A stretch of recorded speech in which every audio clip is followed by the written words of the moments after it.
one heart and one soul, from this day forward, for better, for worse, for richer, for poorer, in sickness and in health, until death do us part.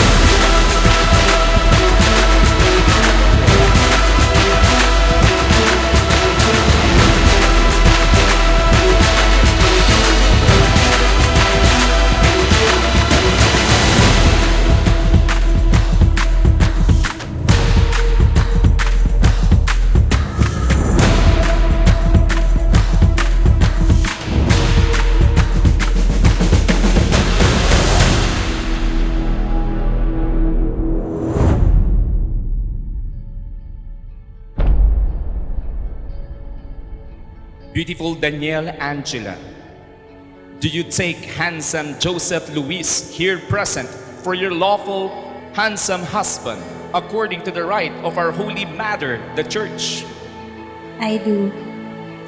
Do you give yourself to him as his beautiful wife? I do.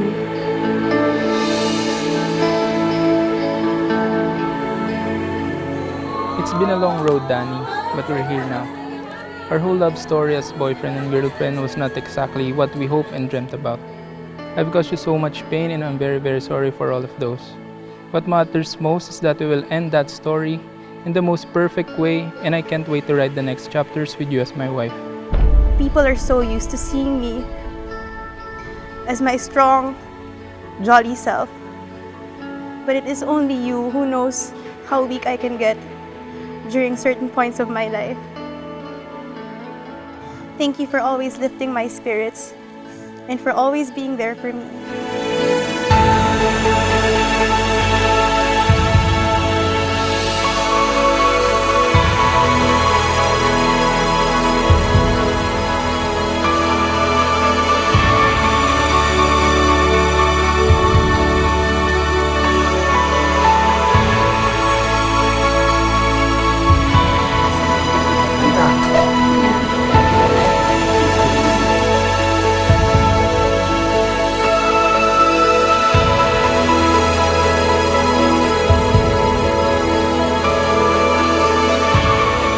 Even before this day, you have shown your love and respect for my family like they are your own. I admire you for that. From the very beginning of our relationship, distance has never been on our side. From Bulacan to Manila, Pasig to Manila, and not far after that came our biggest hurdle, Doha to Manila. Our situation was not convenient, but you made me understand that love is not all about convenience. Love is finding joy in our sacrifices for one another and accepting what each of us has to offer. Naaalala ko, bawat hatid mo sa akin sa may kawayan, na naka-jeep lang tayo sa NLEX, na pinili mong sumabay sa akin dahil nakukulangan tayo sa oras natin sa isa't isa. At pagdating mo sa bahay, iinom ka lang ng isang basong tubig at uuwi ka na. Those efforts did not go unnoticed.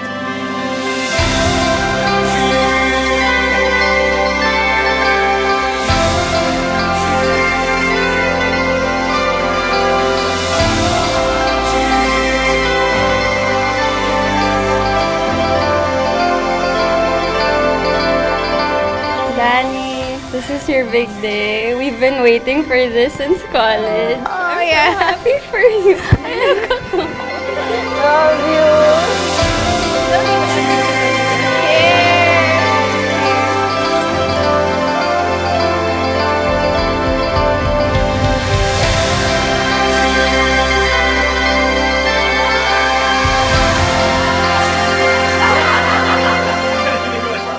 Okay ba yung gifts ko?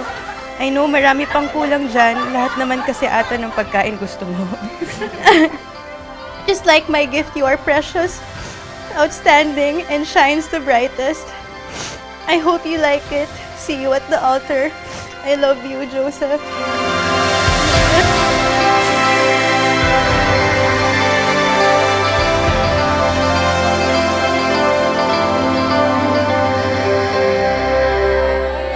I often hear people say in their vows, "Who would have thought you would end up together?" But my case is different. I have fallen in love with you as the man that you were several years ago. I have seen sides of you which I never thought existed. But despite all that, I always knew that it would end up like it did today, with you as my groom waiting for me as I walk down the aisle. This is it. Yeah, this is it. I can see the first. Joseph, I can't wait to see your handsome face at the end of the altar. I'm so thankful that finally, after years of waiting, I get to marry my best friend. I give you the gift of time to remind you that we will have the rest of our lives to spend together. I love you, Seth. Your soon-to-be wife, Danny.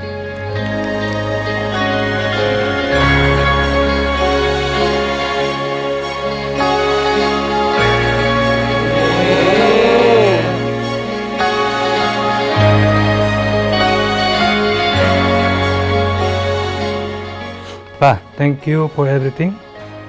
Wala akong kahit na anong sama ng loob sa iyo. Even though we had this kind of setup, hindi ka rin naman nagkulang sa guidance, advice, support, and you made me feel that I also have a father to look up to. And you always make yourself available every time I needed you. All I want to say is thank you. So again, hindi ko kaya. Thank you for all the sacrifices, the love, the unending guidance, and essentially everything. Maraming salamat sa lahat. Lahat. Can't wait for you and Papa to walk me down the aisle. I love you, Joseph. Mahal na mahal kita, Danny. You know how rough our situation was when I proposed to you. Pero lagi ko naman sinasabi sa'yo na kung di ikaw, di na lang. Kaya ayun, ikaw pa rin ang bebe ko. I love you, Peppa Pig. See you at the altar.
They said, I bet they'll never make it.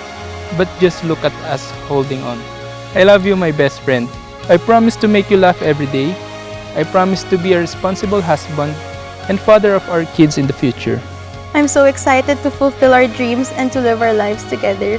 I promise to you that as we begin our new journey of marriage, we will always have one another. I love you and I'm so thankful that I get to spend the rest of my life with you.